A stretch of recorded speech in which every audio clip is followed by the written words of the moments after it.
Hello, everybody. I'm here with Gina Bang from Avanti Destinations. Gina, thank you so much for making the time to talk to me this week. It's really nice to see you. Thanks, Dan. It's always a pleasure. We've done many things together, so it's always exciting to come back and just give some updates and insights about what's going on in our world here at Avanti. Yeah, I know. So I know Avanti is 100% only selling through the trade. So I think this is a really unique opportunity to talk about sort of demand in Europe, which seems to be the big destination for this summer.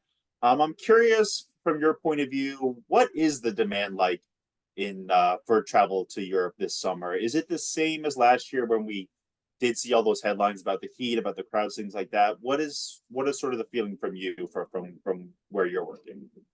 Sure. So 23 was the crazy revenge year of travel. Everyone was going multiple times, it seemed like, to Europe.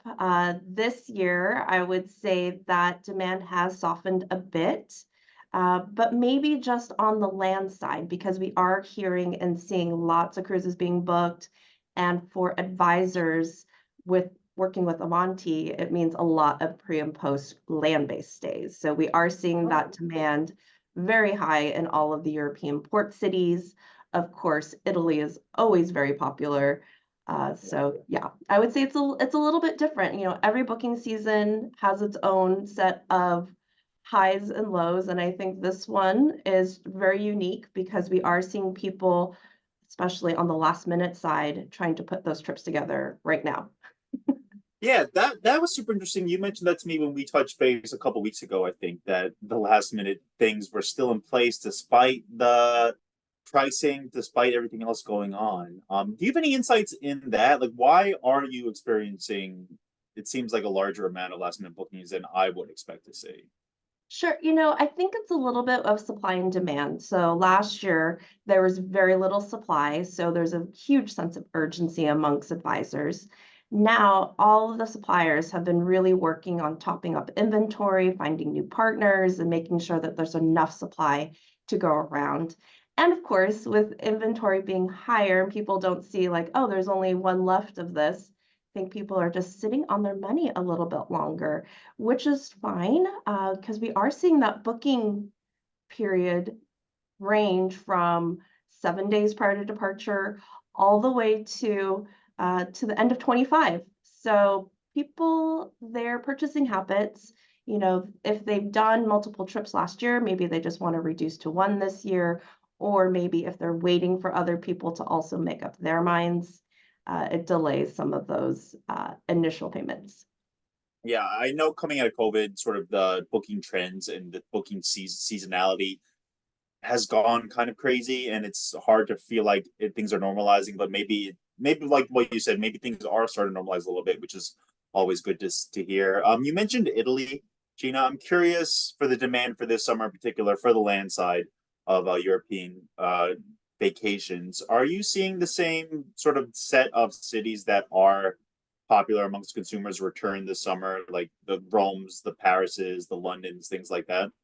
Definitely. The major cities of Europe are very, very popular. Of course, you know, Paris this year, they're hosting the Summer Olympics. So there's been a lot of strange inventory conversations there where the Olympic Committee, they just grab up all the space and they don't release it until, you know, just a few weeks prior. So that's difficult for people. But we are seeing people, they will go to London and then take the train over to Paris to go visit Oh, interesting. Paris. So there's some interesting workarounds. Italy, of course, is always very popular for Avanti and for many tour operators. It is the number one destination. There's just you never have a bad trip there. So Rome, Florence, Venice, those are always, you know, the mainstays. But people going into the countryside like Tuscany is also very popular. Staying in a villa, having those authentic farmhouse experiences is really exciting, especially, you know, for families or romantic couples. So I think it hits a lot of different checkpoints. And then Sicily. So last year we saw really the rise of Sicily that continues through this year, and we have added additional island type of destinations like Sardinia, for example. But we are seeing, you know, beyond the Cinque Terre and the Amalfi Coast, where the inventory just, you know, the space is so limited. people really exploring into other areas like Puglia, Sicily, or even up north, like in the Veneto region outside of Venice.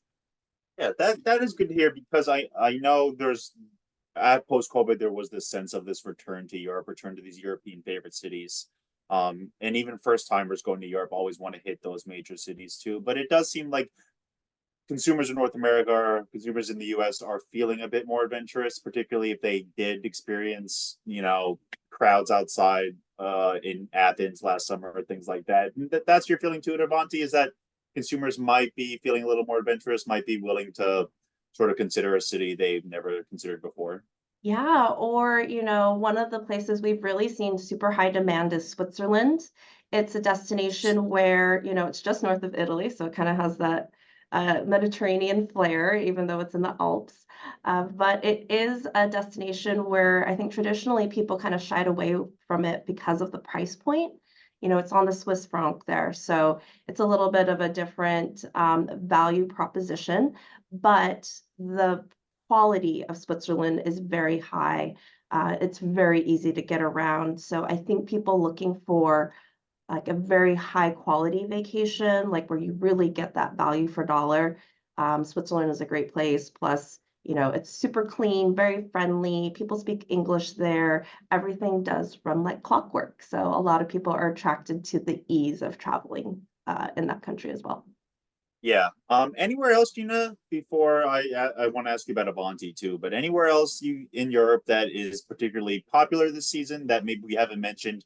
Any places that maybe consumers are seeking now that popular destinations might be booked up, might be out of their price range right now? Any alternatives that maybe you can give us some insights on? Sure. So we are seeing huge demand also for Spain and Portugal. So that's the Iberian Peninsula countries. People, again, they are doing all sorts of fun things from, branching out of the major cities, Madrid and Barcelona, especially on those pre and post cruise days. Some people are extending that pre or post, not just 1 to 2 nights, sometimes it's 1 to 2 weeks. And they're connecting cities by train, they're doing car rentals, and there's just a lot to explore in those regions. So if you go up north in the Costa Verde, all the way over to Santiago, that's very like a rugged natural experience. Or if you go down south, it has that Moorish history, those beautiful whitewashed little villages along the cliffs that people can go and explore down in the Costa del Sol, Andalusia region. So we are seeing a lot there. And then in terms of pricing, probably still one of the best values is in Portugal, which, Lisbon is beautiful, but also Yeah. people love going north into Porto and that Douro wine area. Yeah, I know Portugal's been trending, and I know for good reasons it's been trending. It seems like such a like the prototypical romantic European destination to me, so Mhm. it doesn't surprise me at all. Before I wrap up, Gina, I just wanted to ask you if there's anything new at Avanti. I know, again, like I mentioned, there's a high level of dedication to travel advisors from Avanti, and I know they're always excited to hear updates, to hear what's coming. Anything they should keep an eye out for? Sure. So, new for 24, we did launch a new hotel amenity program. So, many of the hotels that we work with at Avanti, they're the smaller, more boutique style hotels. So, that's typically under 200 rooms. Most of them, I would say, are under 150 rooms. And these properties, they don't have huge marketing budgets. So, one of the ways that we work with our partners is we really want to bring these authentic, beautiful, smaller hotels more to the American public. So in trade, behind the scenes, we've developed our amenity program. So for no additional cost to consumers, advisors can actually position these properties. They have, additional amenities like late checkout, early check-in. They have upgrades upon availability. Some of them also have additional amenities like meet and greets by the hotel management, just for that extra personalization, gifts upon arrival, so maybe a wine in the room, a small plate of pastries, maybe a food and beverage credit or a spa credit.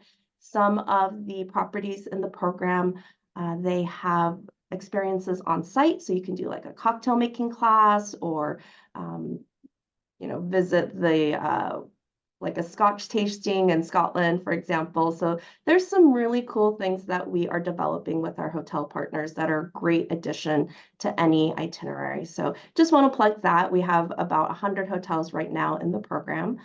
Every month we have more because more people see the value in putting those tools in the hands of advisors to really secure that repeat and referred business. Yeah, and I know personalization is incredibly important now for clients, for advisors who want to keep those clients loyal, who want to make those clients happy. So it's great to hear about that.